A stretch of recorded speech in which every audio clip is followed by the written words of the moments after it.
Om.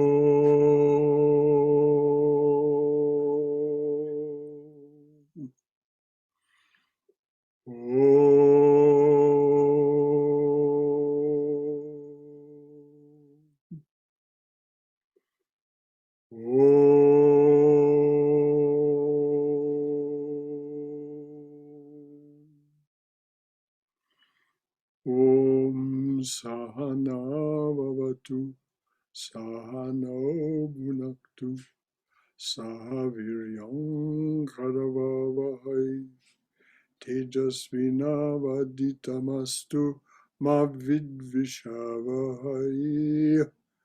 Om Shanti Shanti Shanti. May the Divine Being look over us lovingly as a mother and father. May the Divine Being support and nourish us as a mother and father. May we have the strength and skill to study together the art of spirituality. May no misunderstandings arise amongst us. Om, peace, peace. Peace be unto us and to all beloved beings everywhere. Well, good morning. Such a wonderful group of you to welcome to our open forum on the path of devotion, Bhakti Yoga. A few announcements. Swami Vivekananda's birthday celebration and puja will be on Sunday, February the 7th from 11 a.m. to noon. Unfortunately, because of the virus, still no in-person attendance. But if you would like to sing for that puja, please do email me, and I will coordinate that with our pujari, Aditya Chaturvedi. Of course, participation is by Zoom. It will be a broadcast over Zoom, YouTube and Facebook from the chapel. The same is all of that is also true for Swami Brahmananda's birthday celebration and puja, which will be on Sunday, February the 14th from 11 a.m. to noon. The last talk of this month, which is next Sunday, will be on Swami Vivekananda's Bhakti Yoga. So we'll close out the month with what Swami Vivekananda brought to us in the West as part of what he referred to as his mission to the West. He said to the Brooklyn Ethical Society on one occasion, "I have a mission to the West as the Buddha had a mission to the East." So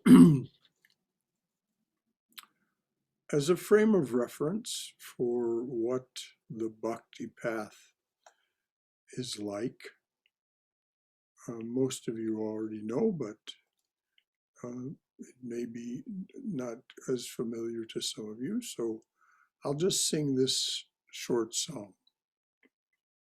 It's called a Bhakta's Prayer. O Lord, take my hand. O Lord, take my hand. Without thee I may fall. Without thee I may fall. O Lord, pull me on. O Lord, pull me on. Without thee I may stray. Without thee I may stray. O Lord, take my hand. O Lord, pull me on. Without thee I may fall. Without thee I may stray. O Lord, draw me near. O Lord, draw me near. Thou art my all in all. Thou art my all in all. Without thee I may fall. O Lord, take my hand. O Lord, pull me on. O Lord, draw me near.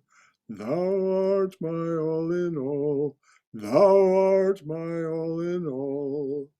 Without thee I may fall. O Lord, fill this heart. O Lord, fill this heart. O Lord, fill this heart. O Lord, fill this heart.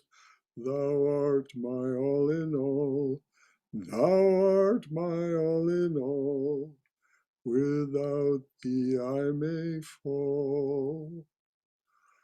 Oh, Om. Amen.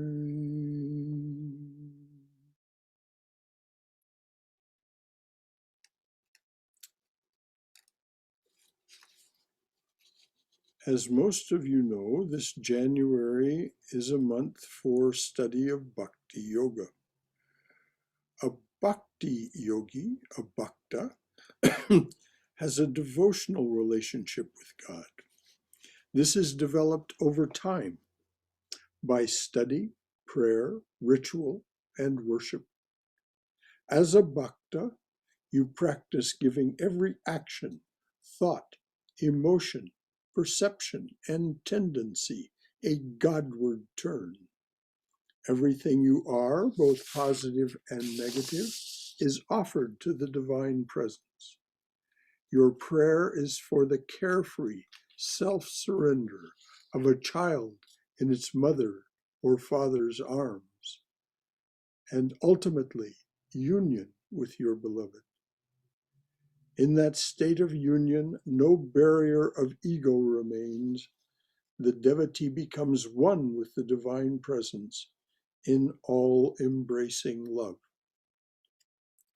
A bhakti yogi is usually drawn to this path by an incarnation of God, an avatar, a Krishna, Jesus, Ramakrishna. The bhakta is inspired by the life and teachings of God with us in human form and is encouraged by the incarnation's promises of direct personal help when the devotee makes some sincere, persistent efforts. So I'm going to read some of those promises from the three incarnations that I mentioned. Sri Krishna, adore me only with heart undistracted. Turn all your thoughts towards solitude. Though a man be soiled with the sins of a lifetime, let him but love me rightly resolved. In utter devotion, I see no sinner. That man is holy. Lord Jesus, my burden is light. Come unto me, all that labor and are heavy laden, and I will give you rest. Come unto me, all ye that labor and are heavy laden, and I will give you rest. Take my yoke upon you, and learn of me. I will show you the truth, and the truth shall set you free. Sri Ramakrishna, practice just a little, and someone will come forward to help you. I am the refuge. Practice just a little, and someone will come forward to help you. I am the refuge. In life, Sri Ramakrishna gave away his spiritual treasures without stint. At death, he promised to stay with his devotees in a subtle form for 200 years, then take human birth again. Here's a quote from Swami Buddhananda, who was an early Swami of the order. It's from his book Ramakrishna's Naran and Naran's Ramakrishna. The main object of this incarnation, Sri Ramakrishna, was to convey to man, to human beings, was to convey to human beings the transmuting and saving power of God's love for man. Well, that could be said, of course, for all of the incarnations. That's why they come out of love and compassion and to offer us liberation. So this is, as was announced, an open forum now. I would hope that as we come together to study the art of spirituality, that you will tell us what devotion means to you, how you practice, anything you'd like to share or ask.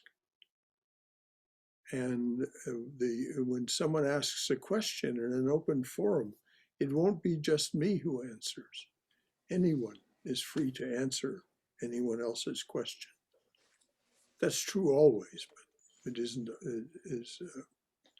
as evident sometimes as it is this morning. So anything at all from anyone about the path of devotion. When you said turn your thoughts to solitude and I see no sinner, was that out of this copy of Bhagavad Gita that you were reading? It is from the Bhagavad Gita, yes. Which chapter? I'd like to take a look at that. If I'm not mistaken, it's 6. It may be 5. It's either 5 or 6. Okay. I'm not good with remembering that kind of chapter and verse stuff. But it's... Good morning. Yes?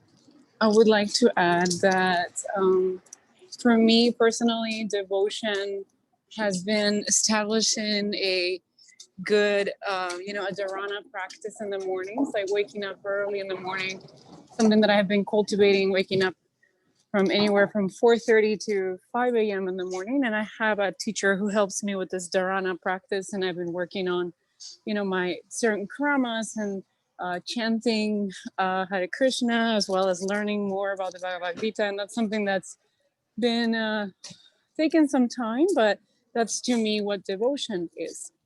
Wonderful. So I wanted to share. Well, wonderful. And that's a wonderful sharing. And that is indeed devotion to get up early and practice. And the chanting of the name is what is prescribed for this time. Sri Chaitanya and Sri Ramakrishna both very heavily emphasized chanting the name, and the practice of devotion is, you said it takes some time, yes?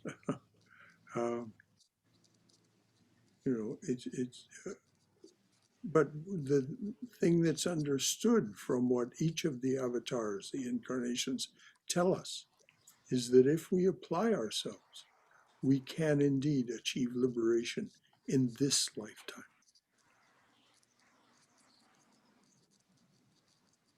Last thing I'll add for now is the process of establishing the practice, right? The meditation, the chanting, it has all been a process of purification,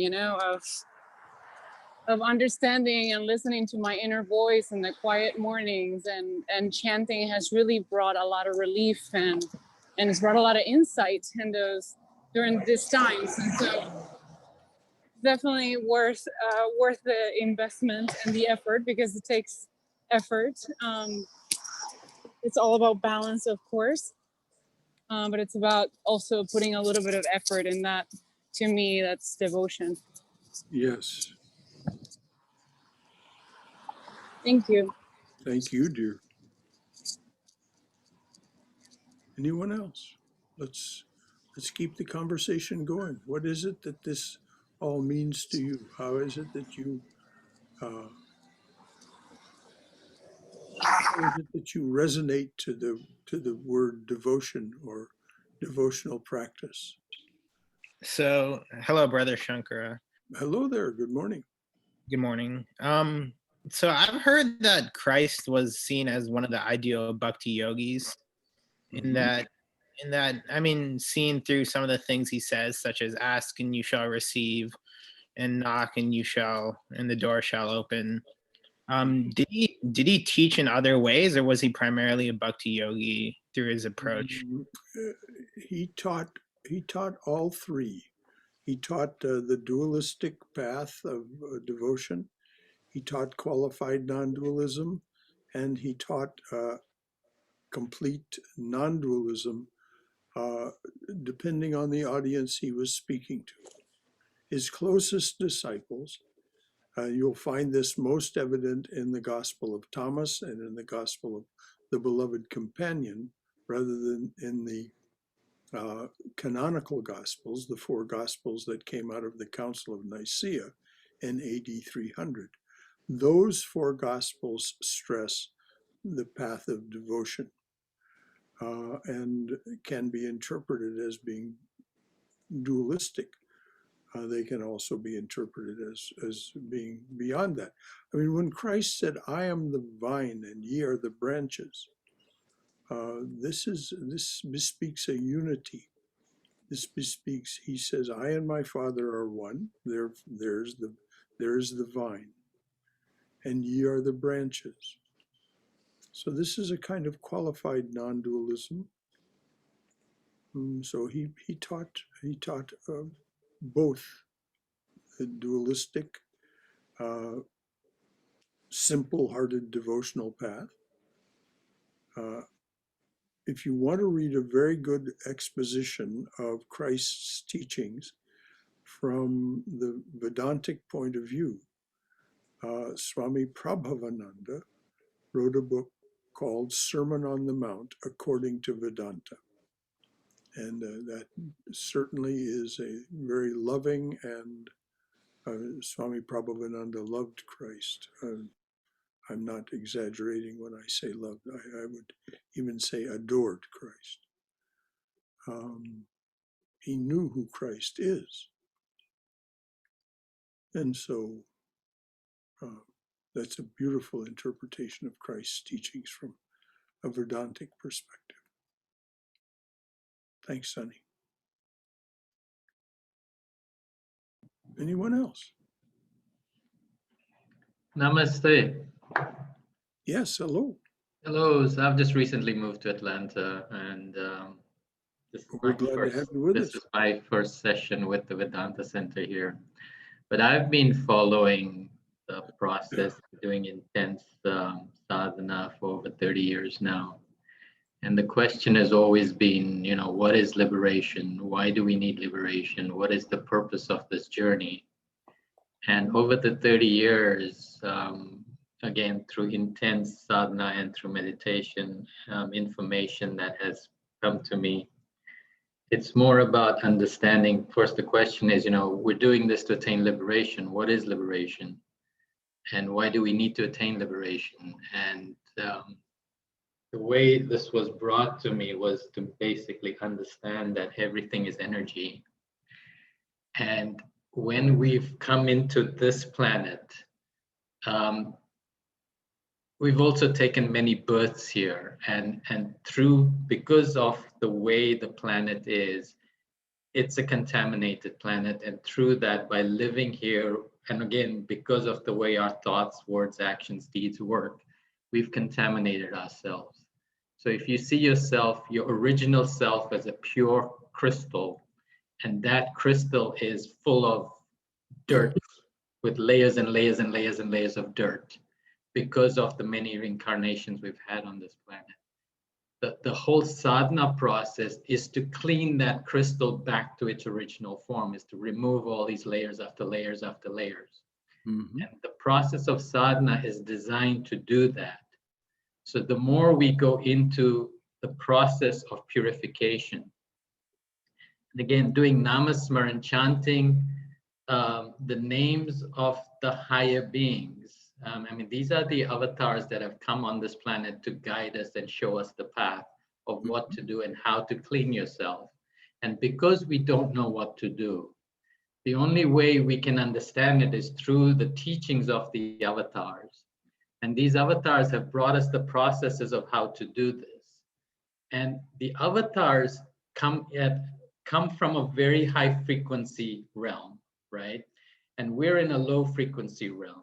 So by chanting their names, or chanting the names of the gods and the Vedantic beings, celestial beings that have all been provided to us, these are chants of higher forms of beings or higher forms of frequency.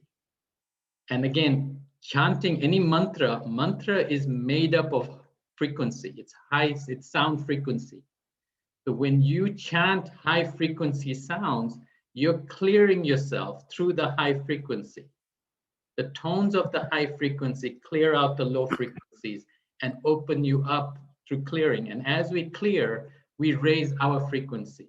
You're very nicely explaining exactly what Sri Chaitanya meant when he said, chant the name of the Lord and his glories unceasingly, that the mirror of the heart may be wiped clean and quenched that mighty forest fire, worldly lust, raging furiously within, the contamination that you spoke of. Right. Yes, indeed, we are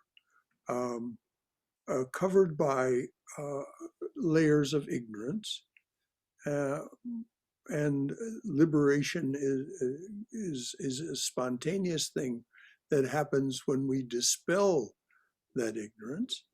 And one of the powerful ways, the ways we're studying in the month of January, is the path of Bhakti Yoga, which is primarily focused on the names and, as you said, the higher frequencies.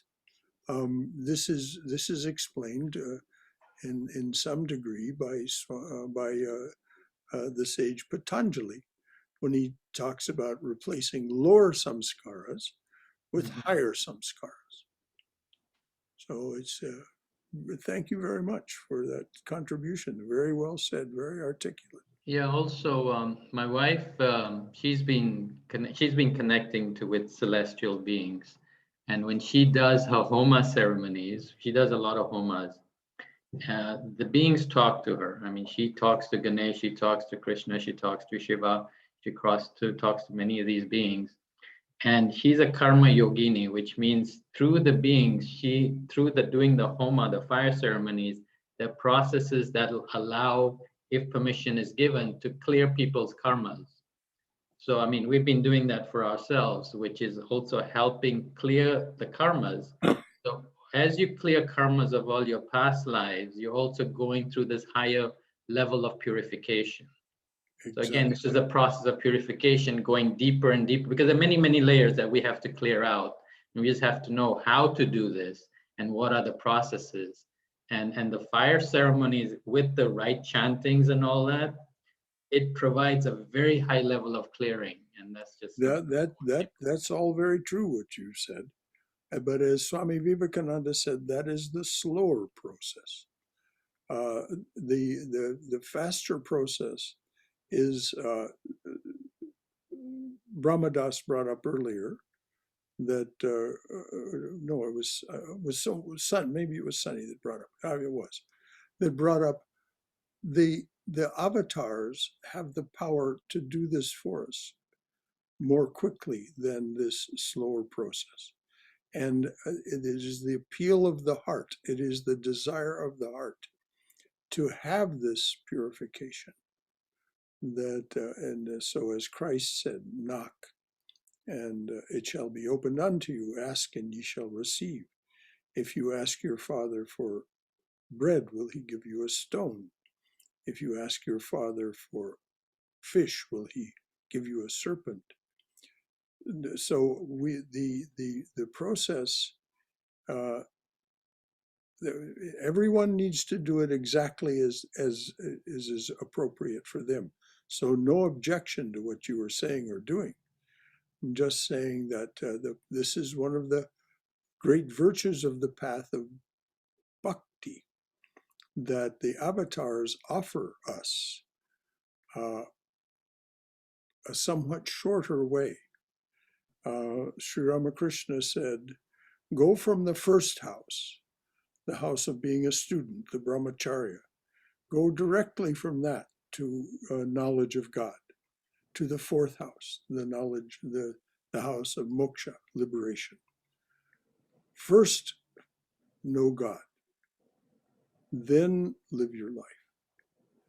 And that's exactly what Christ said also. Seek ye first the kingdom of God, and all else shall be added unto you. Mhm. Does anyone have any reactions to what has been said? This was very eloquent, what's been said. Yes, Brother Shankara. Yes. First, I'd like to welcome our new friend. Mhm. So nice, so kind of you to say these beautiful words. And in the beginning, you mentioned about liberation, that not as a question, but more as a statement as to what it is. And I'm giving only my opinion.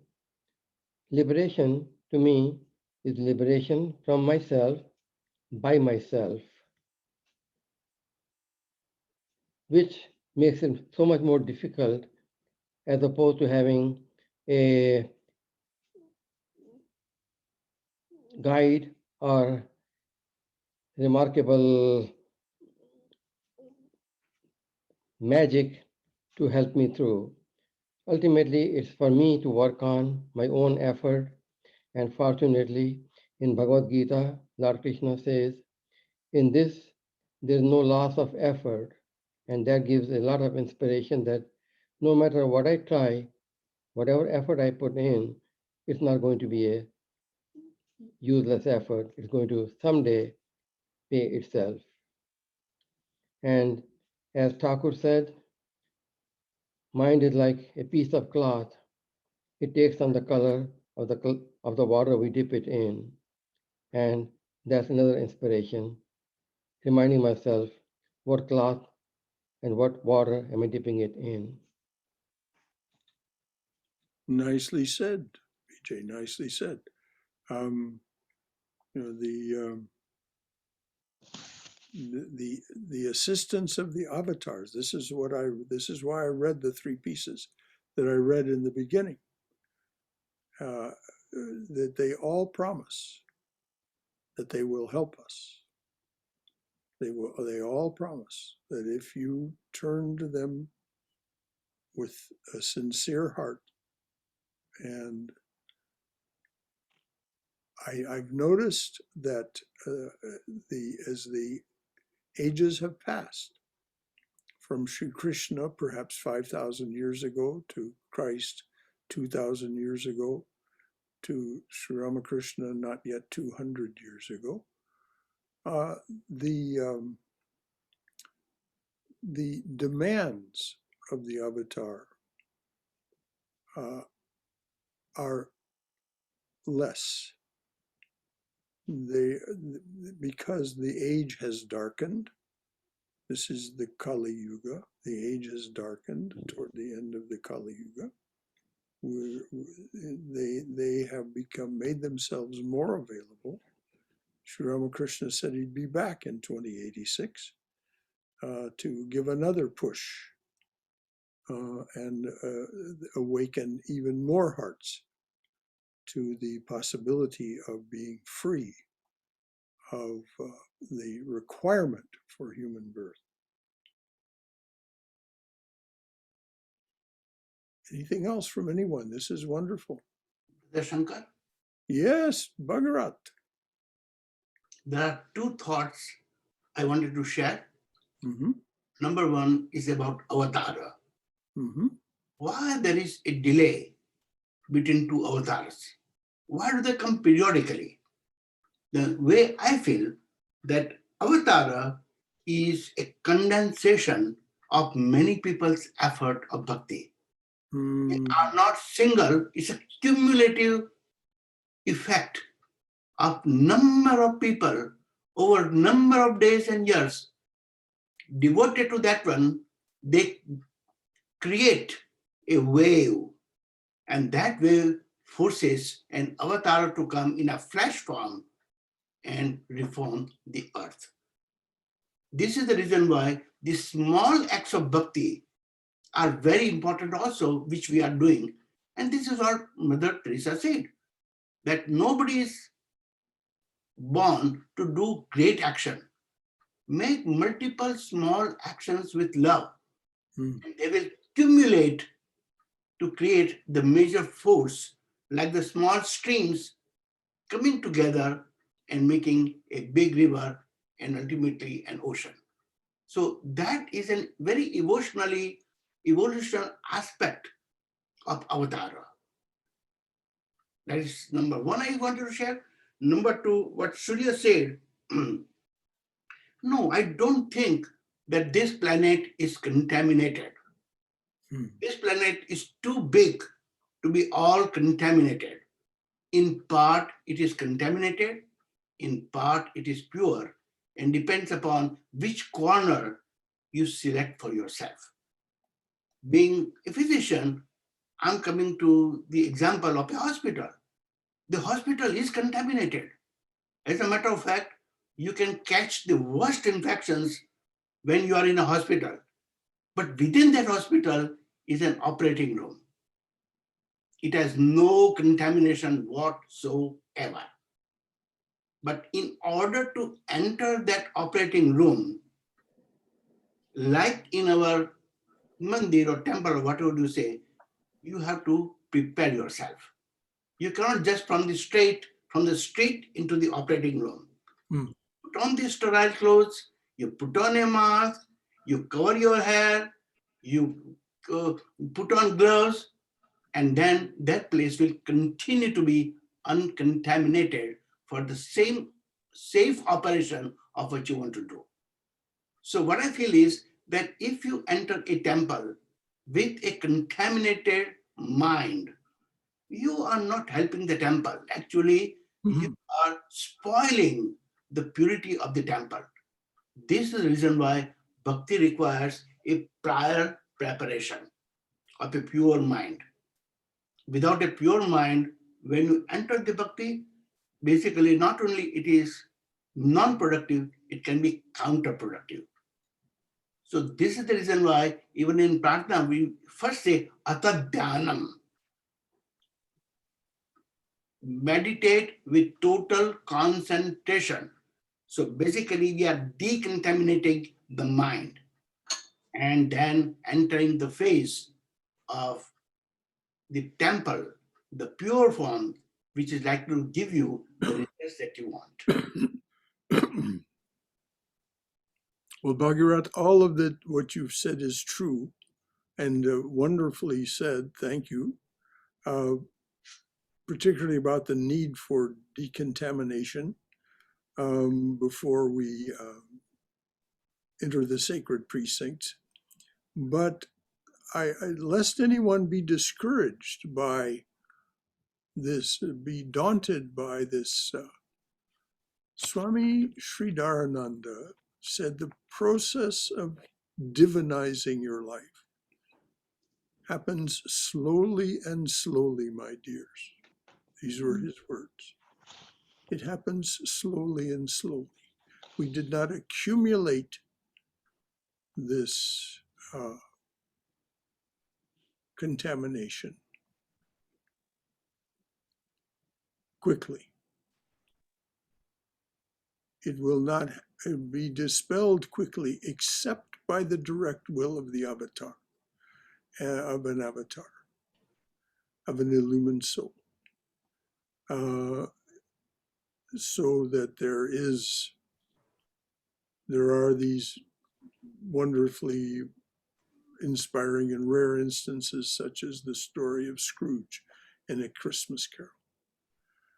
But most of us will struggle for some years. But each tiny effort, as Bhagirath pointed out, each tiny effort is not wasted. It adds and brings us closer. Brother Shankar? Yes, just Vijay. a comment on what we discussed just a while ago about contamination. I believe that, yes, Bhagirath, what you said is very true. And at the same time, let it not be a discouragement to any of us thinking that I am contaminated, therefore God will not accept me. By contamination, I mean not the physical contamination, but whatever kind of contamination. The important thing for any of us, and I'm speaking for myself right now, is to remember at the time that I'm offering myself to God, whether in temple or outside the temple, at any place, at, in that moment, is my mind clean or not? That moment defines how well I believe God is going to accept me. And keeping in mind the example of Lord Krishna and Sudama, Lord Krishna wanted to greet Sudama as he was. There was no judgment. There was no question of high and low, but it was simply a matter of accepting a devotee. And keeping that in mind, I believe sometimes we can overrate the so-called contamination. It's our own purity in the moment of offering ourselves that is important. Thank you. Yes, yes, Vijay. And the thing for us to understand this contamination, it doesn't come from outside somewhere. It is integral to manifestation. As Vivekananda points out so very thoroughly in his lectures on Jnana Yoga, this, we're using the word contamination, this ignorance, this lack of great spiritual attainment is part of manifestation. It is Maya. And it is not called Mahamaya for nothing. It is very powerful. The reason this dream of life is so convincing is that it is Brahman's dream. It is so convincing and so compelling because it is Brahman's dream. Brahman said, the Chandogya Upanishad, I am one, I shall become many. And manifestation began again. And as that happened, all of the darkness as well as the light came into being. And the ignorance is necessary for the game to go on.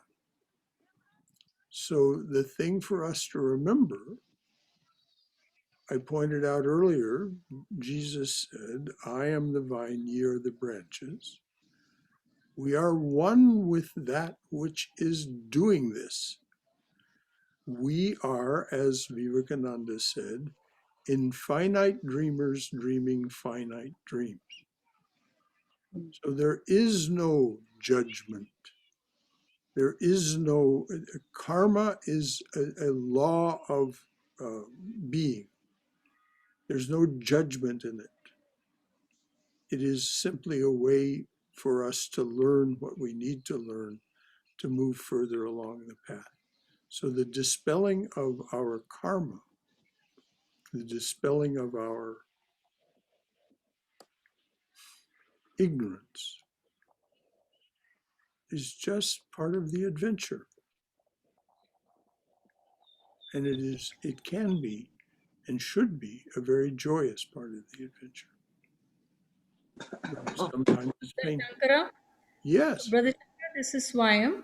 yes, I wanted to add that yes, a contaminated mind may pollute the purity of a temple like environment, but on the flip side, the purity of the environment may help to decontaminate somebody that may not have otherwise had that opportunity Just like in a sterile environment of an operation theater is where an abscess is drained, a tumor is removed, etc. So it works both ways, I Oh, suppose. you're very right to say so, Swam. No one should stay away from the temple because they feel I'm not worthy. No. The temple is powerful enough to take care of you. And none of us is a Ravana. None of us is a Ravana. None of us is a Kamsa. None of us is a Herod. Brother Shankara, Yes. Brother Yes. Shankara. I wanted to add something to what Bhakirath said. I agree partly with him that yes, if you are going to a temple just to show off or just to impress others and then clap and sing songs and make all that hoopla, joining something just to impress others, then what he says is right, that they are all hypocrites.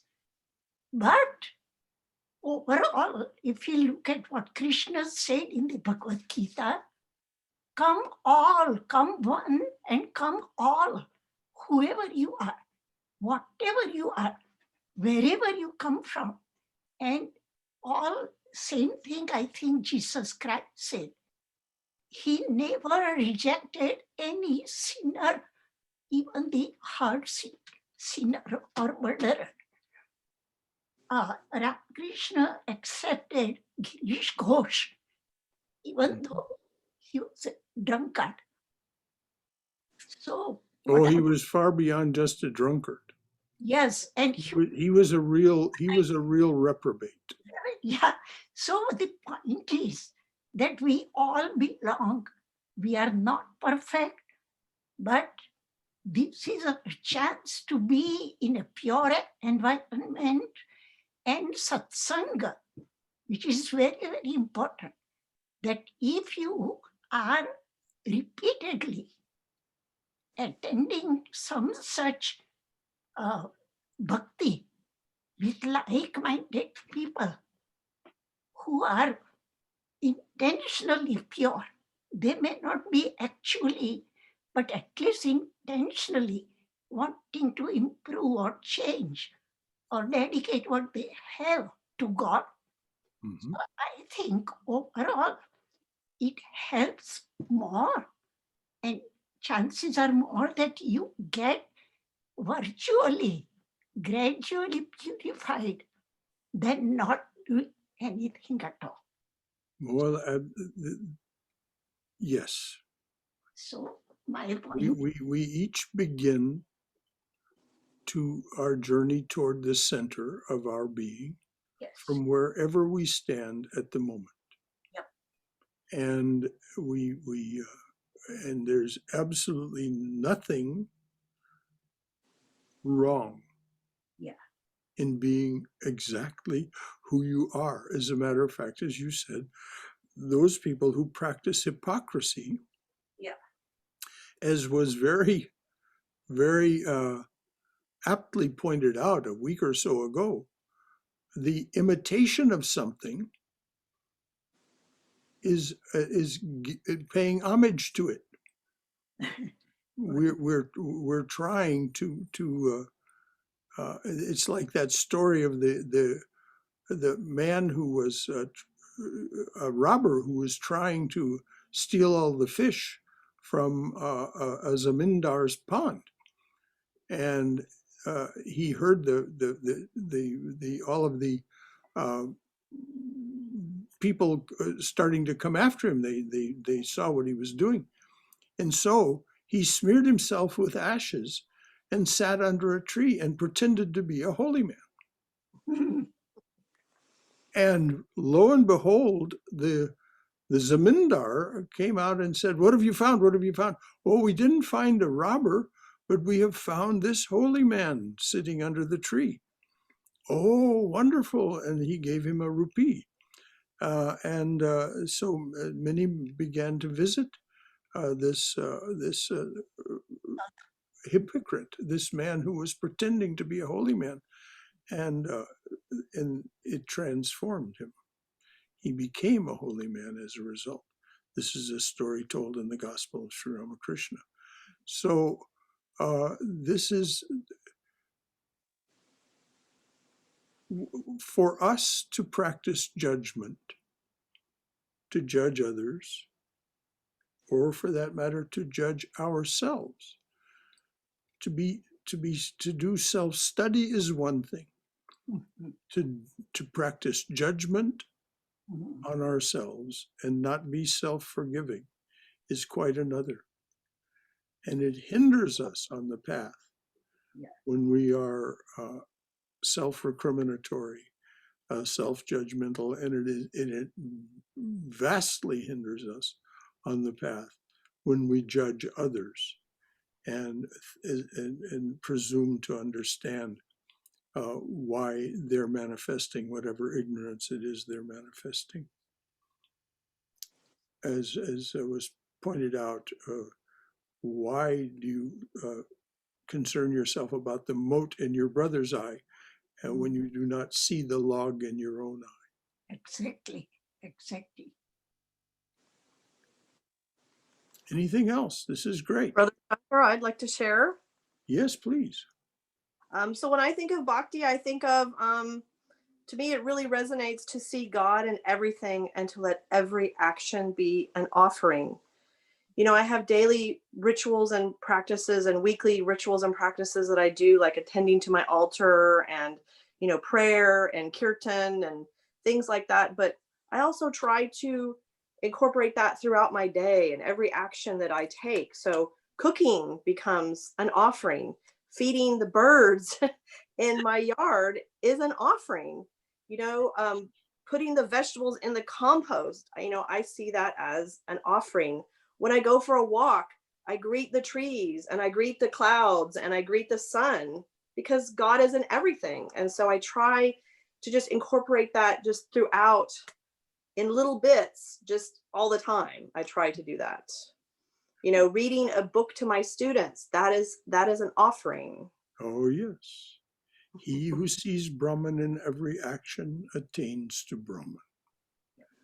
And so for you to take a stand for this and practice it, it will transform everything over time. And it will not just be a practice, it will be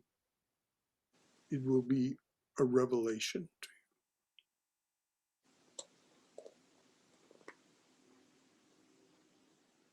And it's also more about being in the unity consciousness. So what Marla was saying is when you see God in everything, we're opening up to that unity consciousness instead of just being self-focused, right? So this whole unity consciousness process, and again, it's going back to when I said that, you know, we're in a contaminated planet.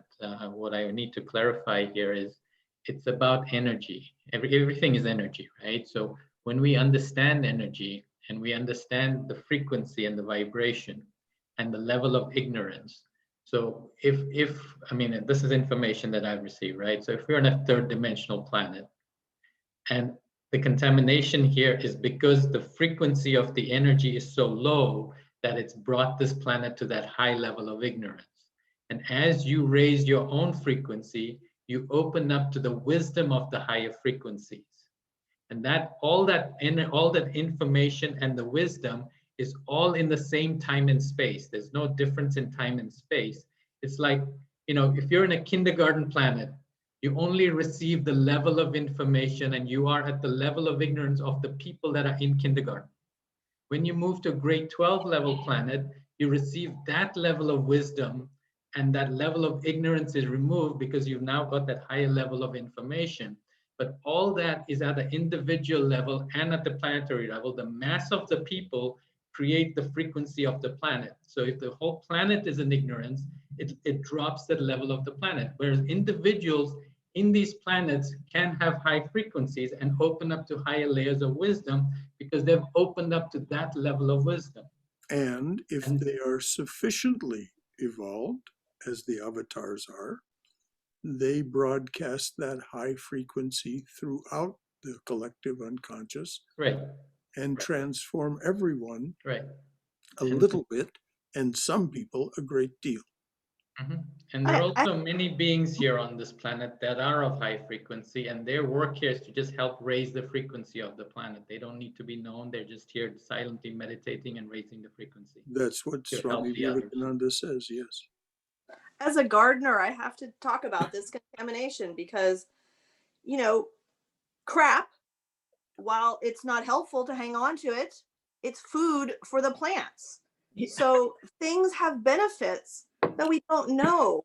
And so we can't always classify something as high or low or contaminated. You know, we have to really understand, what is it? Does it have value? Where can it be used? Where should it be? Maybe where should it not be? You know, and how can we work along with that? I don't.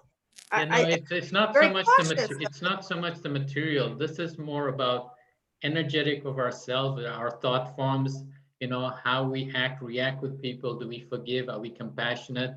These are the energies that bring in high frequencies, right? When you have gratitude for everything, when you have love for everything, when you're always forgiving, when you're always compassionate, those are high frequency attributes. And we have to remember, because we're dealing with language here, we have to remember what that great Saint Meister Eckhart said. He said, language has taken an oath to deceive. So this is what we experience when we're trying to understand one another, that sometimes language betrays our intention. So I think, Marla, you're absolutely right. And I also think what was said about the higher frequencies is also right.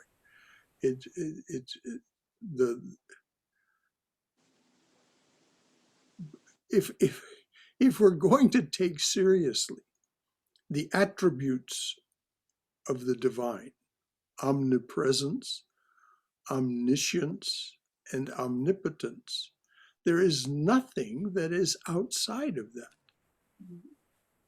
So everything from that perspective is purna, is perfect, is complete. But that doesn't mean that as an individual being, we're not immersed in lower vibrations. I mean, the collective unconscious, as Jung spoke of it, Carl Jung spoke of it, is definitely right now in a low state of vibration. As they would say in Star Wars language, there's a great disturbance in the force. And that has to do with the practice of untruth. Yeah. But that comes, it's just what Sri Ramakrishna taught us. This comes with this time in the age of this yuga, that truth is now an austerity.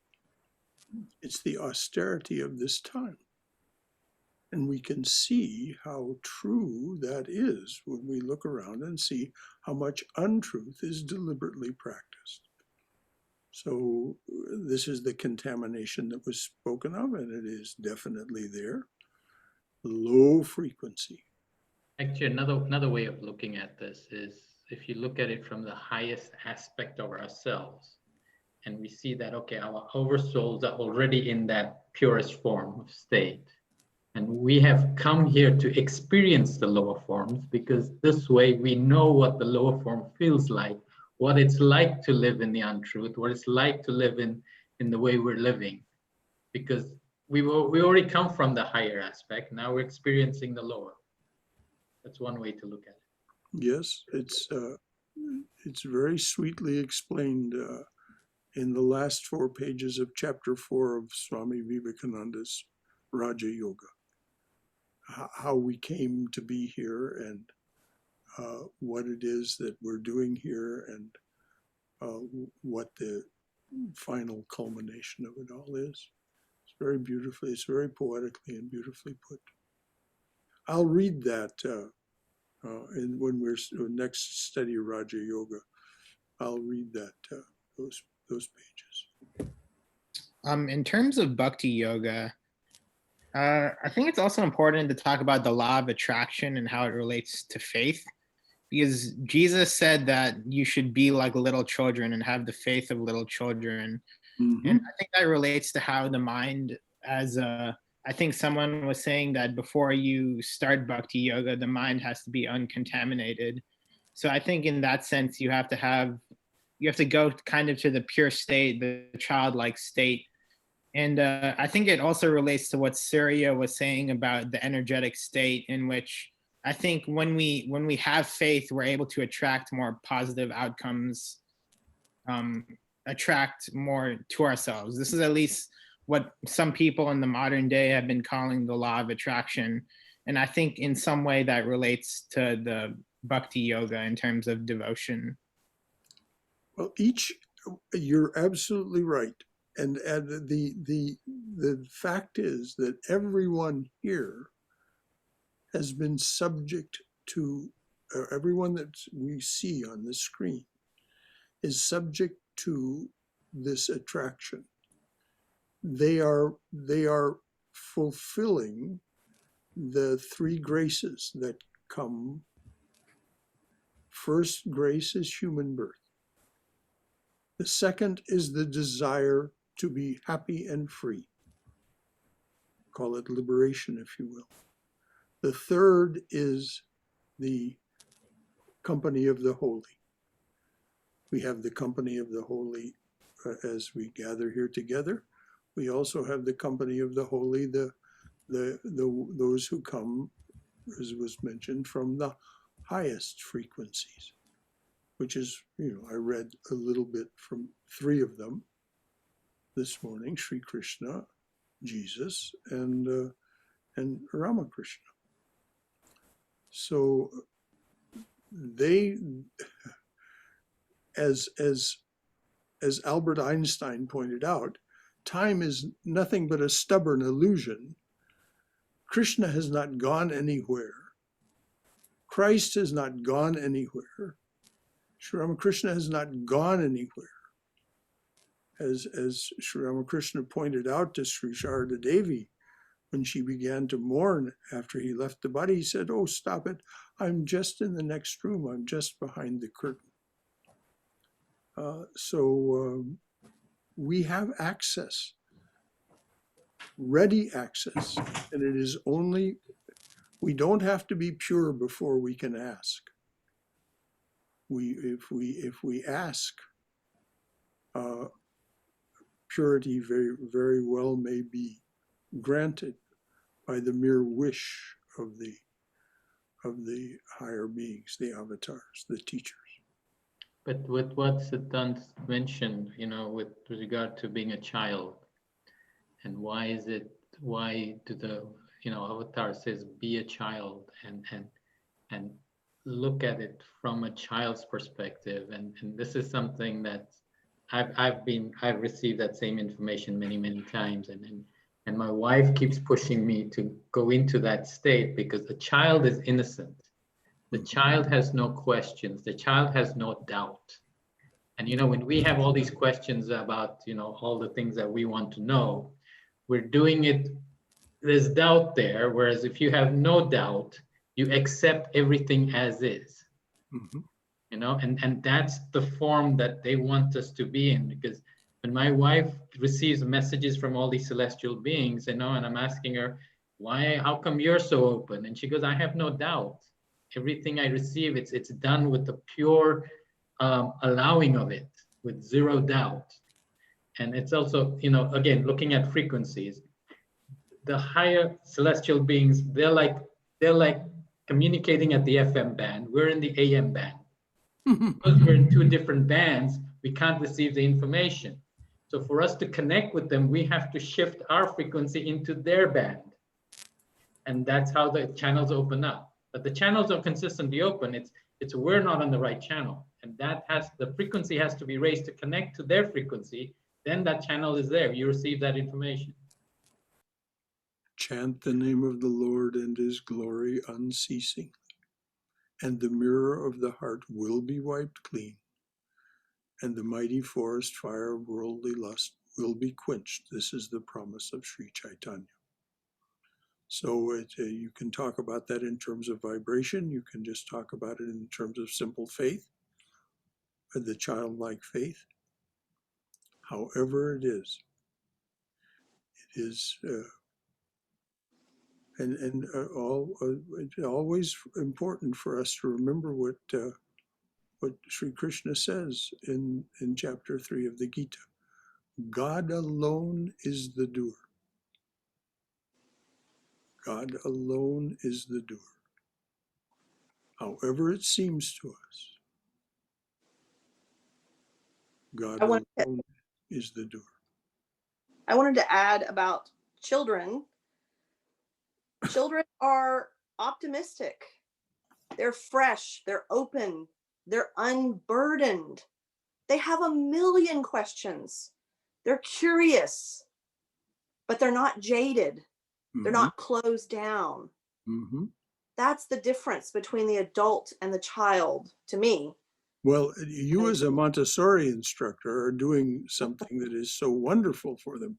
You're encouraging them to learn the wonders of their imagination, what their imagination offers them, and you're teaching them the great value and great utility of cooperation as two of the principles of what you offer.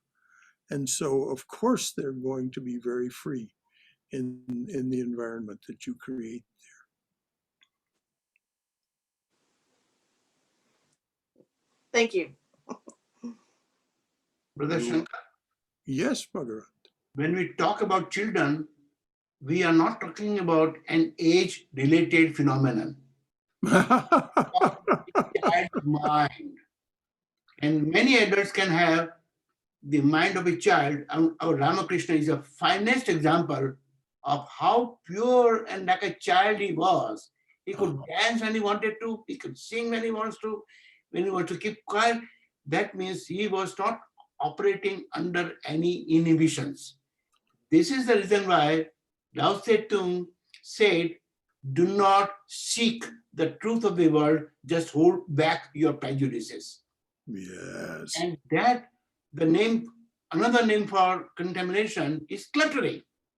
Declutter your mind. And you create a child's mind. It is ready to receive from any source. That's what I was thinking.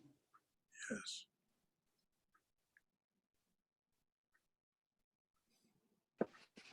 If I may, brother, I'd like to add on to that because I love what Bhagarat just said about it's not age related. I think of my right hemisphere as where the childlike innocence and the openness lives, and my left hemisphere is where the experience and the judgment and that part of me lives. And the more that I can stay in my right hemisphere, the more I can experience the innocence and the openness of my childlike nature, and the more that I live in my left hemisphere, that's where the judgment and the jaded and the experience comes in. So it's the balance between the two of the innocence of the right hemisphere and the openness of the right hemisphere against the experience and the judgment of my left hemisphere. And that's my internal struggle. And as my Muslim friends call it, the jihad is an internal struggle between those two hemispheres, is another way to look at it. Very good. Thank you, Amadas. I guess along those lines, I'd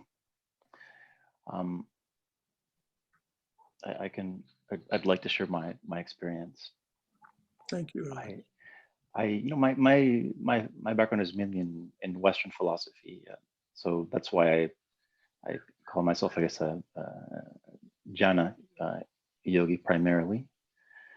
But I think the most important thing that I've learned, and it has to do with the sort of a transition. I think it's a transition, and I think it may be inevitable from jnana to bhakti, which is that I found that in this searching for truth, for a factual truth, for a factual left hemisphere sort of truth, that there was always something motivating that truth.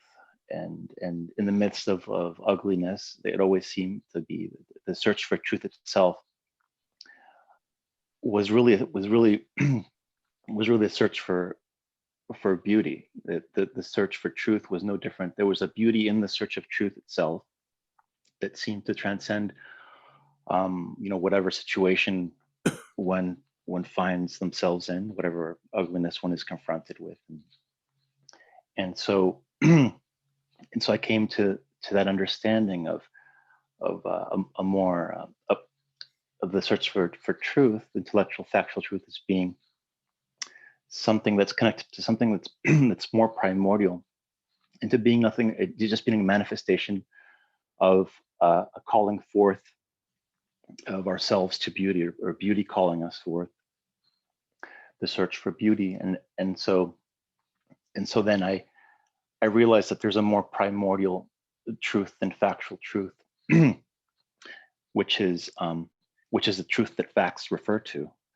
And this and so the search for factual truth changed into a search for a movement in this primordial truth, which is more akin to like a singing or a dancing. Beautifully And said. so the way that I work to orient myself, and this sort of is in a way my bhakti, is that I try to, and I mean this metaphorically. I mean, in everything I try to dance and sing as beautifully as I can. The left hemisphere aspect is sort of like an aid for composition, where that you say, okay, well, it's a compositional aid more than, because the facts of the matter, factual truth, is sort of something that's derivative or in service of. So I think it's an interesting way in which I think that we don't have to be, our hemispheres don't have to be in conflict. I think if we just if we realize that there is beauty in reaching out for truth, and that beauty in reaching out for truth is something that transcends the particularity, the factual particularities that we're dealing with, then we can, the devotion to beauty is always present in the search for truth. And if we realize that, then we transcend, like the moment that we identify intellectually the impurity, we're already in the process of transcending it. Thank you for saying it so beautifully. May I add something? Please, Uma, and let me first say this. I need to absent myself for a few minutes. I take a pill that prompts this, so there's just no getting around it. You all just continue your conversation. I'll be back. I wanted to add to what you said, Axel, if I'm pronouncing correctly. Yes, that's correct. Okay. And I remember John Keats, the English poet. He said, beauty is truth, and truth, beauty. Same way, Rabindranath Tagore, the Indian Bengali poet laureate, think 1913 or so, he also worshipped truth as beauty, opposite to Mahatma Gandhi, who they were very good friends, although they came from different ends on the pole. Mahatma Gandhi said, and words are mine, it's not exact quote, but he said, if you feed a hungry person, that is truth, that is service to God. Versus Tagore said, okay, if you write poetry, if you play music, you are feeding the soul of the person. So both are coming together. They are only different ways of expressing your devotion to that higher being. Call it truth, call it beauty, call it goodness, call it unselfishness, whichever way. And that's why I love what this discussion is about. That, of course, you pursue truth in your own way.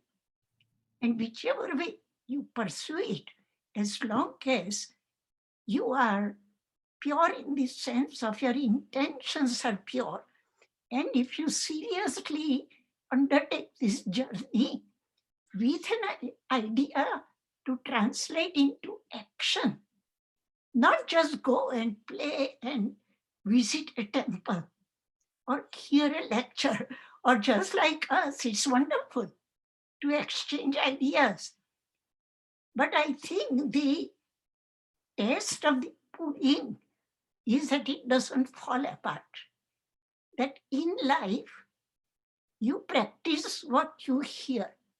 In life, you practice what you're discussing here and take home something to actually materialize, translate into action. So to me, bhakti and karma and knowledge, all three are different parts of the same brain activity. It's no different.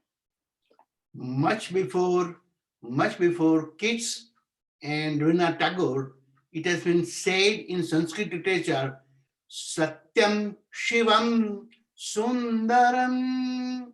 These are the three eternal principles of universe. Combines truth, combines beauty, and combines the goodness or wellness of the mankind, of all the biological beings, not even mankind. Exactly, that's what I said, goodness. If you don't translate your inner self, by whichever way, if you are more cerebral, you go to Jnana Yoga. If you are more emotional type and sensitive and all that, you become an artist or a poet. And through art, emotion, you pursue the truth. But all three, Satyam, truth, Sundaram, beauty, Shivam, Kalyana, good for all. When these three combine, I think you are true bhakta. The challenge is actually discovering the highest level of truth, because at each stage of your life, what we believe is the truth is what we see as the truth. But as you peel the onion and you go to that next layer, you'll see that the truth that you saw 10 years ago is now changed. Yeah.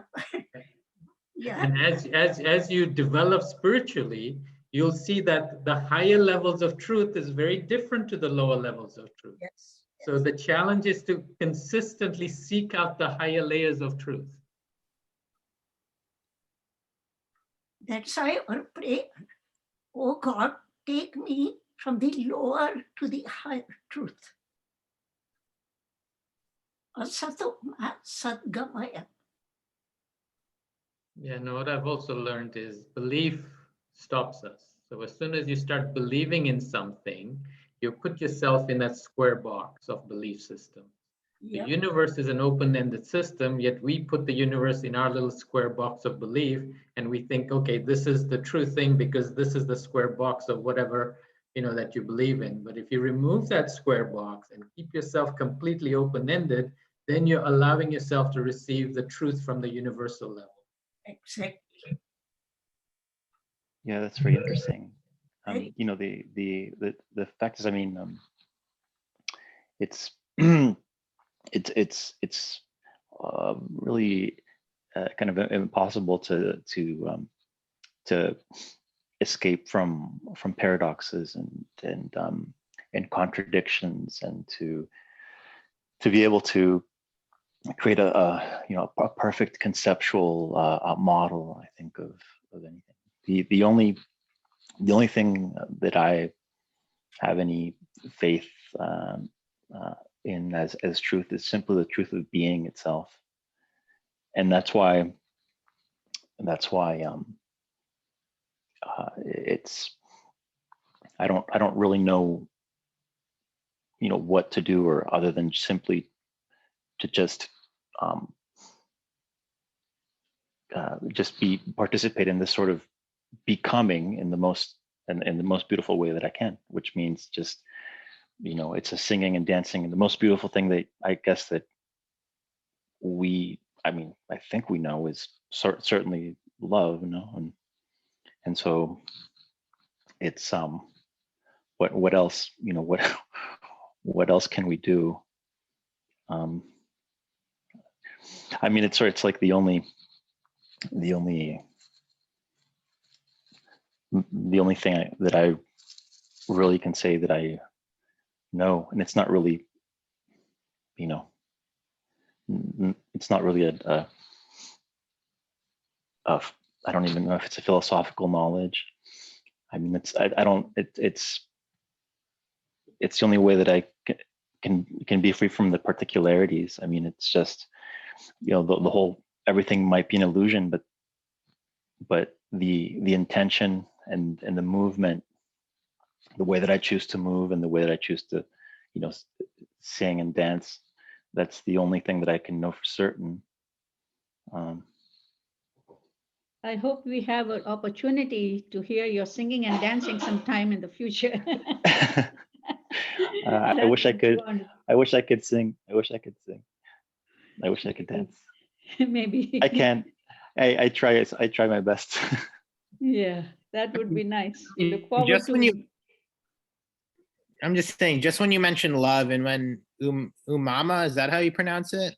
I mean, when she talked about the fact that Sri Ramakrishna and Jesus and Krishna and Buddha, for that matter, and all the saints were, I just think it's just remarkable how open they were to being receptive to even the lowest of men. I remember reading from Swami Vivekananda where he said Ramakrishna would pray to be as low as possible, to just so he could experience the lives of those who are below him. And I don't know, I just wanted to comment just how remarkable I felt their devotion to making a more inclusive society was. Yeah, but you have to realize That's why I believe humility is one of the maybe the most desirable quality for a spiritual aspirant. Humility, and non-hypocrisy. Also, what I was saying is, when you're at the level of these higher beings, they don't see themselves as separate from the others. They're in unity. So there's no high and low. Everything is all the same. It's all one unit. It's all one consciousness. That's how they see it. Everything is one. Yes, to them that beggar or that pariah is God. It is an extension of God. So there is no, why would they separate themselves from people like that? Why would they even attempt to? Because they see the divinity in everything.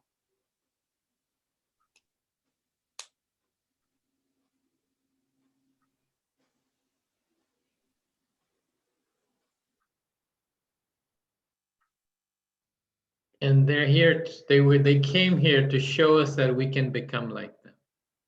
We're no different. We're all part of the same. It's just we haven't opened up to that layer yet. And that's what our goal is, to get there. I mean, could you expand upon, what do you mean by they see it through a different level of consciousness? Like, what do you mean by that? Do they have a different view of how they see humanity that other people don't? Yes. So again, this is the teachings that I have seeked out and information that I have received. There are many layers of consciousness, right? So on this planet, Earth is a school. So we've come to this school. This school, for the bulk of the people, this school is about self-consciousness, evolving the self. When you graduate from this school, the next school, you'll enter, like, attending grade 12 and going like maybe first year of university. That next school is the school of unity consciousness, where here we have one soul, one body. In the unity consciousness school, there's no, it's a combination of many souls in one unit. And as you go higher and higher and higher, eventually you go to a state where you're in complete unity consciousness, where you see the whole planet as one soul. And you are part of that one unit. There's no separation. Does that make sense? I have to add, Go I ahead. wanted to add, where does this idea of one person is higher or lower than another come from? Those are social constructs. Right. Those are things that humans have decided. And so people who are these, avatars who have come down, they're outside of this consciousness. They see the divinity. They don't see, yes, they're of course aware of these social constructs, but they're not buying into them.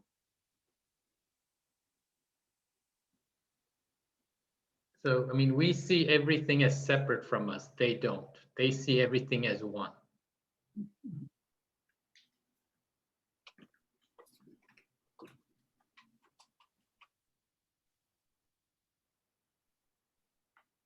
And I also think it's very key what you said about avatars come down as we are trying to ascend towards them. Yeah, they're volunteering to come here and help us. So they don't Yeah. have to come here. They actually volunteer to see if they can help these beings down here get up there. Yes. Show them how to do this, because everything got blocked here.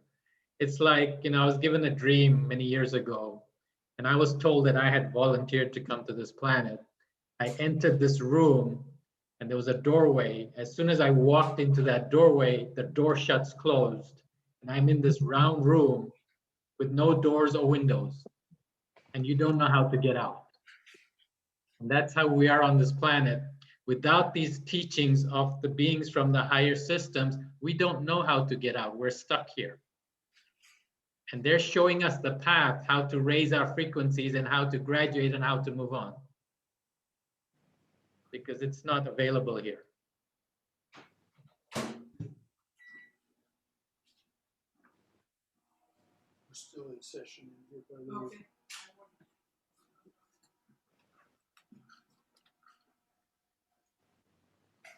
I think one of the idea of evil being sort of an illusion is something that's really kind of dispels this hierarchical thinking, or looking at people as being, evil or inferior. I mean, there's I know certainly some of the ancient Greeks believed this. I think Buddha also taught this, that evil is just ignorance. There's no evil per se. It's simply just ignorance. That every person, if they come to see beauty, then they respond to it. It's just inseparable. It's just an inescapable part of just the nature of the soul, that it always seeks beauty, however it is that beauty presents itself, or when it presents itself, that in that way, that's universally the case. and so even the people that we consider the most evil people, they're simply responding to whatever beauty has or has not appeared to them. They're all just moving away from suffering and moving towards beauty. And so from that perspective, then all souls are innocent. There's original innocence before there's any original guilt. And so then it's really, when I look at it that way, I can't hold any anger or hate towards anyone. And even if I want to, even if I want to, I can't, because it's like a square circle. It just doesn't make any sense. And I don't know, I think that's my solution to the problem of evil and ranking people. It's just some people we could say they're more fortunate, or because they've been called by beauty before others. So for the time being, they cause more suffering and they themselves suffer more, but they're ultimately innocent. I think everyone is. I see it as they've chosen to live in the dark, right? Which means that inner light is gone. There's no inner light. And until someone ignites that inner light, they'll continue to stay in the dark. So does anyone else have anything to say in response to what Alex said or what else has been said? And Ravana achieved liberation. Yes, because all he could think about was Rama. Yeah, but Ravana was actually a very high level soul, and he chose to take that avatar to play that part. But he was a very advanced being. Yes.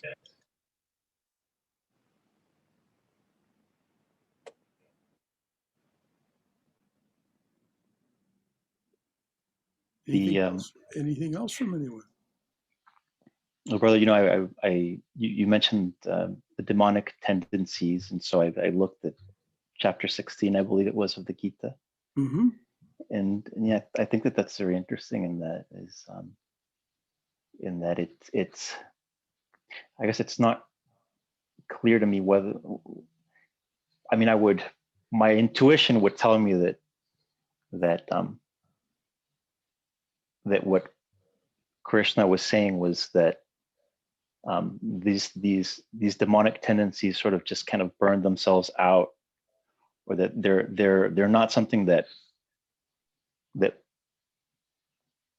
pollute the soul per se, but they're sort of, it's like an unfortunate circumstance. The soul is unpollutable. The soul is absolutely. But within time, space, and causation, there is evil. And there's no sense trying to pretend it, at least from here. There's no sense trying to pretend it isn't so. But what do we do in response? Do we judge and condemn? Or do we offer, first of all, those who transgress society's laws have to suffer accordingly? But Father Thomas Keating used to go visit in prison those people who had committed murders. And he didn't try to convert them to anything or make them believe anything. He simply offered them love and compassion. And in some cases, it transformed their lives.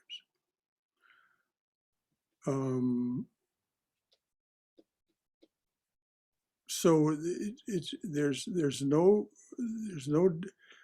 as long as this is, it's very clear whether we're talking about physics or whether we're talking about Vedanta, that within Maya, within time, space, and causation, There is darkness as well as light.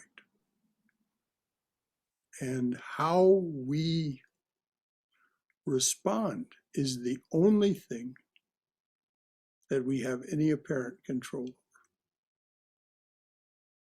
We cannot dispel the darkness.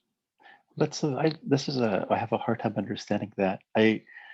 Because as I see it, if we recognize the purity and original innocence of the soul, and then just as a consequence of that, we forgive all, insults and things that are not just that have been done to us, but that will be, the possibility of that forgiveness exists. And so then I don't see how evil can exist in the face of that possibility for forgiveness.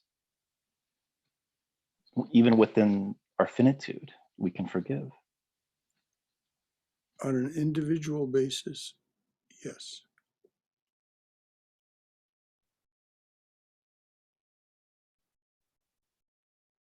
What do you say to the people who were sent to the ovens of Auschwitz?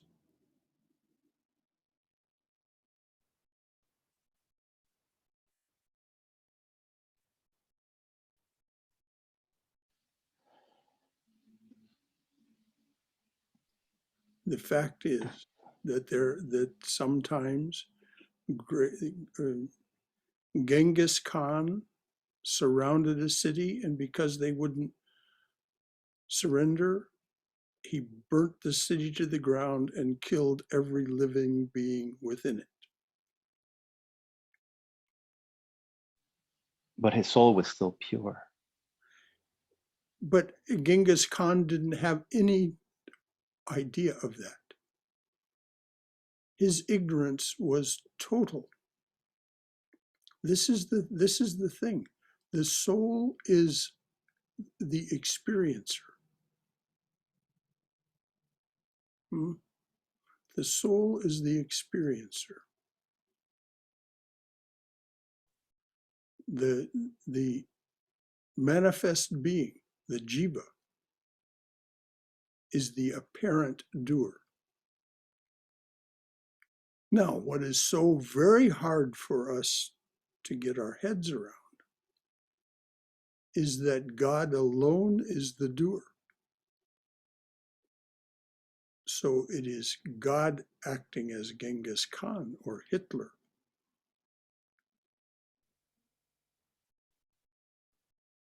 This is what it says in the Chandi, in the and my teacher Swami Swahananda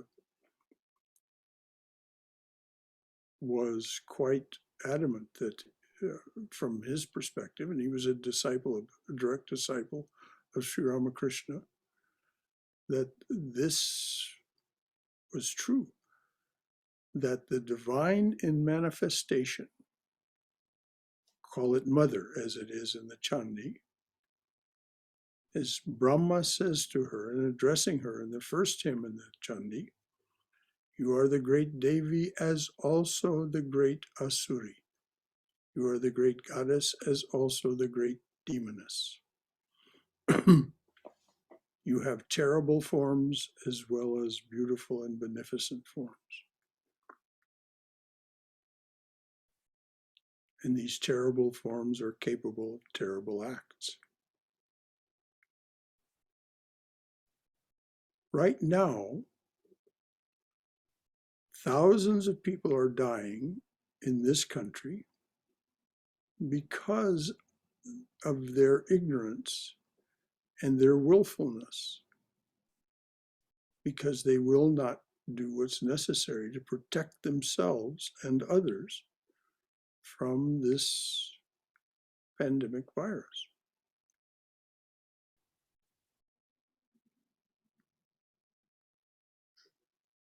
We can take, and we should take, refuge in the purity and simplicity and perfection of the divine.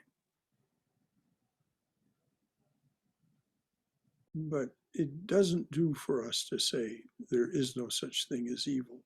At least that's the perspective from here. God, when you say God is the doer, I don't say that.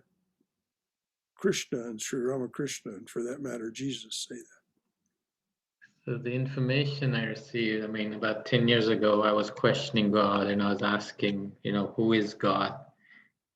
Please explain God to me. And I went for like over 2-3 years asking that same question in deep perseverance. And one day in my meditation, I was taken out of my body and taken into the universe. There was a voice behind me or inside me that said, they showed me a vision. And they said, do you see this? And I said, yeah. And what was shown to me was the whole cosmic creation. All the universes, planets, all living systems that had exist. And a voice inside me said, this is God. And then I said, okay, so everything that exists is what I see. So the question came up within me, says, okay, what's outside of this? And I didn't get an answer. And there was a book on my bookshelf that I had bought and was sat on my bookshelf for over 2 years. Eventually, I was guided to that book and said, read this book. And this book was a discourse between Rama and his guru when Ram was at his guru school. And it was all about the infinite consciousness. So I finished reading that book. Is this the Yoga Vashishta? It's, I'm trying to remember the name. Yeah, it's Yoga, Yoga Vashishta, yes. That's his teacher, yes. Yes, so I finished reading that book. I closed the book, and as soon as I closed the book, I closed my eyes and I was taken into that scene again, where I was in this universe seeing everything. And all of a sudden, they brought a transparent capsule and asked me to go inside. And I went inside, and they took that transparent capsule from outside the conscious universe outside, because I want to know what was outside. And I was shown this extreme white light. And I was told, this is the light that sustains the whole cosmic creation. And from that, there was also told me that there's a sound frequency that sustains the light that sustains the creation. And to sum it up, they said, the God source is all of this. It is the witness of what's created within its system. So every system has got its own consciousness. So when we're living in our universe has its own consciousness, has its own development that is created through the beings in the system. The God source is just a witness. It witnesses everything that is in its creation, but everyone has the ability to manifest and create whatever they want to create. So all the planets, universes, systems, everything is created through the creation within itself. And when you say evil, yes, not everything is of the light. There's a lot of things of the dark. And the dark will do what it needs to do. The light will do what it needs to do. There has to be a balance. So when you come across evil, you're coming across the dark energies. And then the light energies work with the evil, dark energies. And it's the whole universe is made up that way. And it's, again, the God, we keep saying God, but the God is just a witness. And everything within the system is developed through my understanding is the beings that have evolved to a very high level, that have gone to very high layers of consciousness, where, when you look at, and there's a story about, I think, Guru Vashishta, he has his own universe, right? So these are beings that have developed their own universes that manage the system that are in their universes. So it's worked that way, where there's systems there that work these planetary systems. That's the kind of explanation I was given. I tell you, dear, I have nothing to say in response to what you've said, other than I'll leave you to discuss this with Sri Krishna and Sri Ramakrishna, who both say explicitly and repeatedly, God alone is the doer, not just the witness. No, but it's the same as you trying to explain God to the kindergarten kids.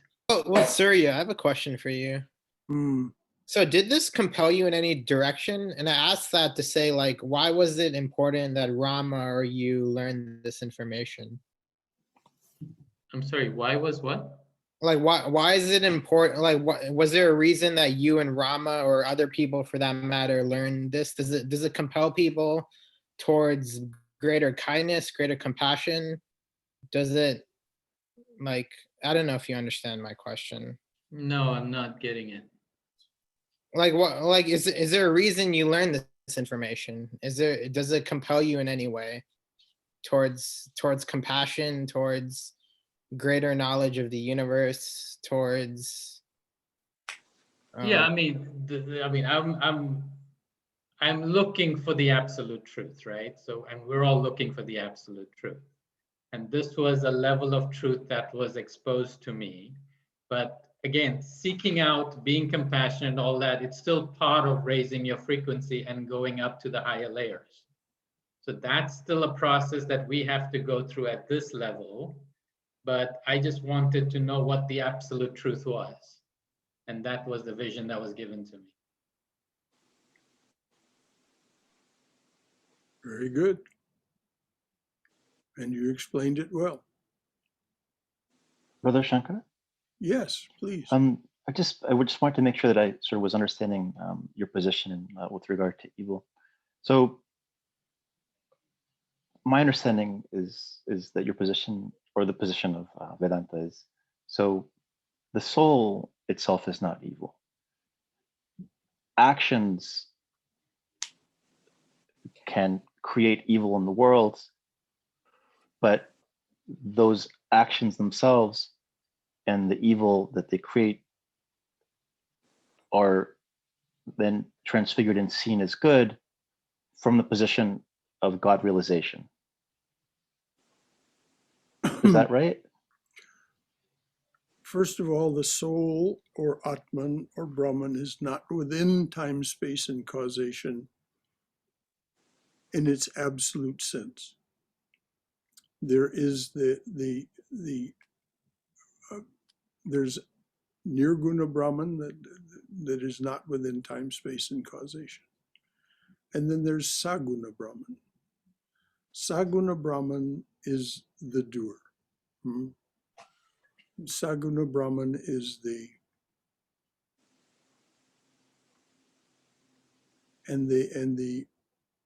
interface is in Vedanta language is called Atman.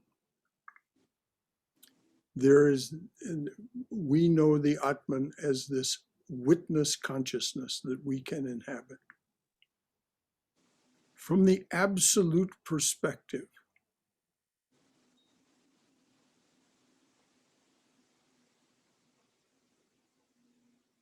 there is no evil.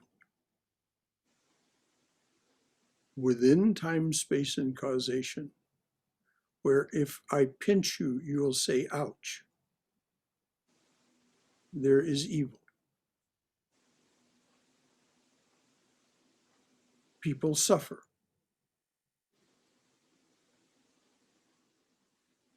Due to the actions of others, and for that matter, the actions of themselves.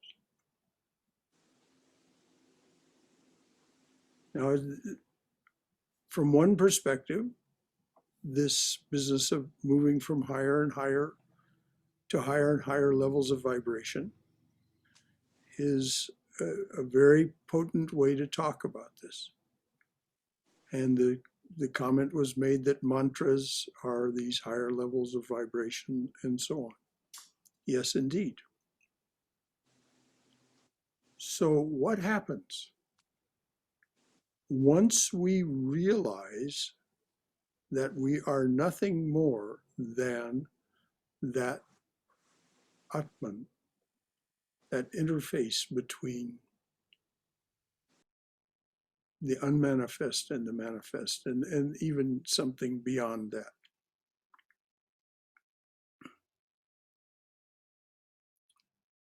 Then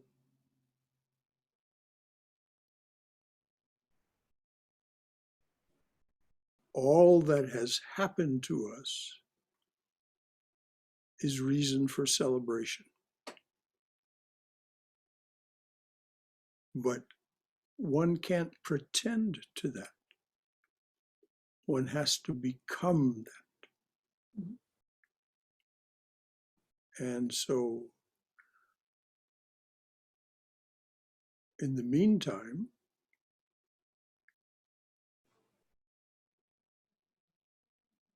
when we see something that is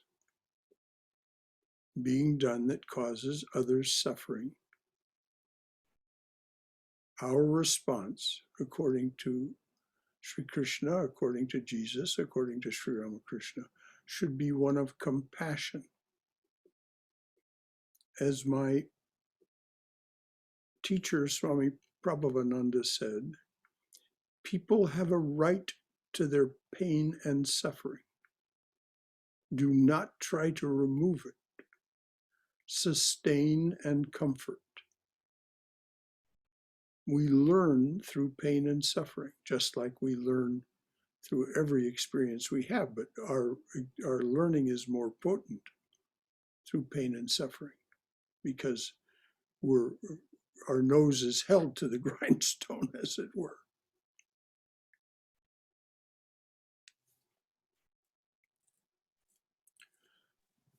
So Vedanta's position is that there is Maya, which is an inevitable result of manifestation.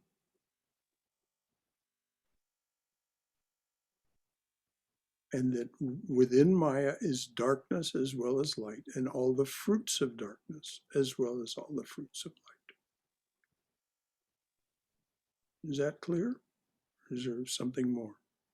Thank you. I just want to add that you just mentioned that, within the cosmic universe, there's darkness as well as the light. So when we say there's mantras that get you to higher frequency, there's mantras of the light, there's also mantras of the dark. Oh, yes. And both sides, the dark side is a manipulating side.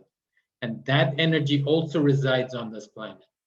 So there are energies that are going to lure you into the dark. There's energies that lure you into the light. So we have to be very careful what we want to zone in. Yes, this is why you have to be careful who you learn from. Yes. Yes, there is darkness in its manifest form as mantras. Yes. Yes, Katrina.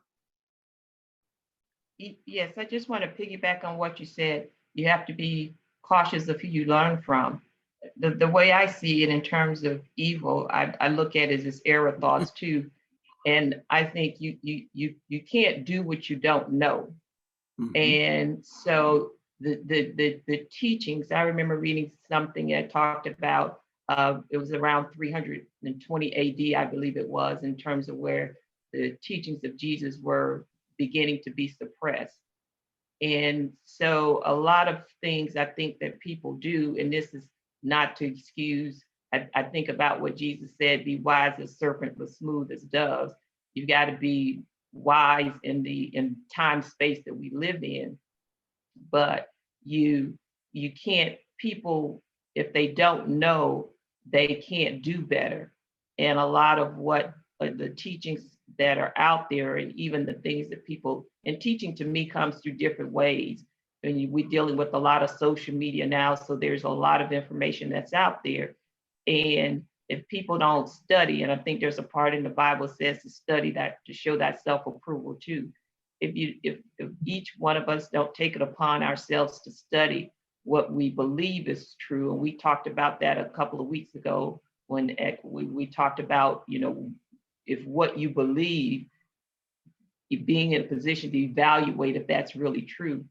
And so just summing it up is,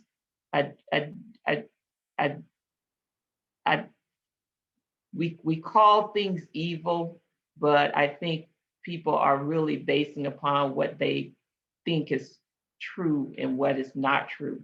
And so you have to study. I know for myself, it has taken me years to study and understand and even get to the space that I am now consciously. And I think that if it took me a while to do it, it probably takes other persons a while to do it too. And all we could do is practice our truths, and then somebody will say, okay, well, what are you doing differently? And then maybe they'll try to go for higher truths and higher vibrations too. Thank you, Katrina. Very well said. Brother Shankara, I have a question. Evil's a relative thing. Yes. Swayam, I'm sorry. Yes. Can you explain a little bit what is exactly meant by don't remove someone's pain and suffering, but sustain and comfort? So what are we doing when we do give, whether it is verbal or material means to somebody who is having pain and suffering? What are we doing there? Rather than removing their people have just to say the aphorism again, people have a right to their pain and suffering. Do not try to remove it. To try to remove someone's pain and suffering would be to change their life, to think that you knew enough to know how to change their life in such a way that they wouldn't suffer. A common metaphor. Hang on just a minute. I'm not quite finished. To sustain and comfort. Sustain them means if they need money, and give them some money. Comfort them means just exactly that. Give them your love and affection. But if you give someone some money, that isn't going to change their suffering. You can't give them enough money to change their suffering, because their suffering is not a material thing. Right. So it's also a karma that they have to experience. Hang on for just a minute. Hang on just a minute. There was somebody else. Marla had something she wanted to say. I just wanted to add that, sometimes if we help too much, we're weakening that person in a sense. It's kind of like when someone saw a butterfly coming out of the chrysalis and they saw it struggling and they tore open the chrysalis, but then the butterfly died because it hadn't developed those muscles needed for survival.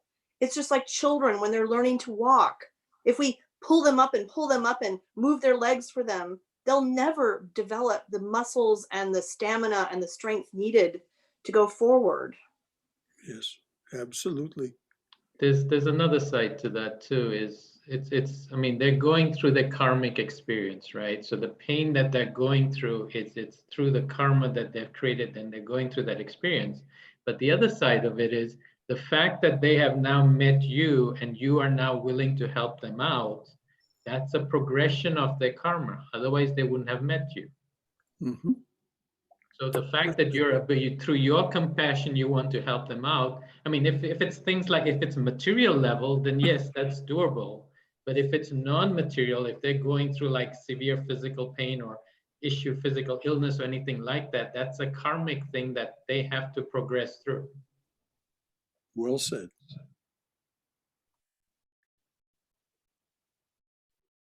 And Marla, you're right. It's just so interesting to see a baby, a foal be born. And the mother stands by and encourages and so on that foal. But the foal has to get up onto its feet by itself. She'll nudge it, she'll encourage it, but the foal has to learn to get up and walk on its own. So from the perspective of the saints, every one of them seems to say, every one that I've read, and it's a few, seems to say, from the perspective of attaining their illumination, that everything that happened to them was what brought them to where they are, which of course is purely logical, but it certainly isn't the way most people think as they're going through the pain and suffering that they're having. Also through their own sadhana, they'll be brought to, like my wife, she works with the goddess that allows people to have the karmas released. But even though she does the prayers, and again, if they've done enough sadhana, they'll be brought to someone like her who can release them. But even for her, she can't release them. The goddess has to give the permission and release it, and she'll do the puja and the prayers to do that process to get it released. So the divine still has to give you the permission to get it released. Well, that's what Sri Ramakrishna says. Mother alone has the key. Brother Shankar, let me ask the question in reference to Bhakti Yoga, which we're practicing, and also we find ourselves in situations like that. I think, let me ask you, if we are practicing Bhakti Yoga, am I pronouncing it right? Yes. If we're practicing that, then I would think, then I would use the term less of me, more of thee. And so then that means that I would probably be guided more in terms of when I need to provide assistance and how much assistance, if any, I need to provide. And I think if we don't have that guidance, sometimes we can think we're helping another person, but sometimes we're feeding our own ego in terms of helping, and it's not really being done out of what needs to be done to assist the person that will help them move to another level. It's most of the time, we're feeding our own ego. And I know it might be sometimes difficult to believe that. You think you're helping, but really what you're doing is you're giving so you could feel good about yourself instead of the whole thing. So I think if I'm practicing Bhakti Yoga, then God would or divine would tell me, okay, do this, and I do it, but it's not coming from. You understand what I'm saying? I do. And then it has a multiplicity effect that benefits everyone, as opposed to just benefiting me ultimately and feeding my ego. Yeah, well, you're absolutely right, Katrina. And the difference is it a prompting of the heart or is it an idea of the mind?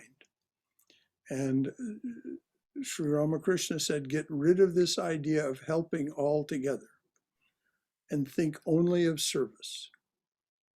And so you serve the jiva, the individual human being, as the divine presence, as Shiva.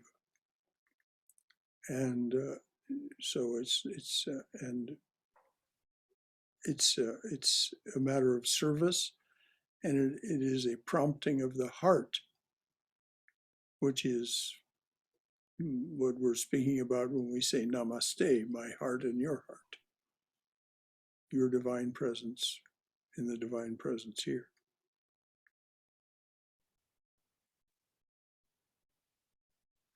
Well, it's a pretty good distance afternoon here. It's going on 1 o'clock. Yeah. So until next time, thank you very much for your participation, your active participation. And for those of you who were just listening, thank you for your silent participation, because the fact that you stayed lets me know that you were getting something out of it. So thank you, Shailesh. Thank you. Okay, well, we'll close with our prayer for peace. Let there be peace in outer space. Let there be peace in the sky, on the earth, and in the waters. Let there be peace in the herbs, the plants, and the trees. May the gods be peaceful. May the whole universe be pervaded by peace. Let this infinite universal peace prevail throughout my being. Om Shanti, Shanti, Shanti. Peace, peace. Peace be unto us and to all beloved beings everywhere. Jai Shri Guru Maharaj Ji Ki Jai. Durga, Durga, Durga. May you be safe. May you be healthy. May you be cheerful. May you have peace of mind. May you go forward in Mother's loving and protective embrace. Until next time. So good to see all of you. Thank you for all the wisdom. Thank you. Thank you. Bye. Thank you for the satsang. Thank you, everybody. Thank you. Yes, indeed. Bye-bye. Till next time.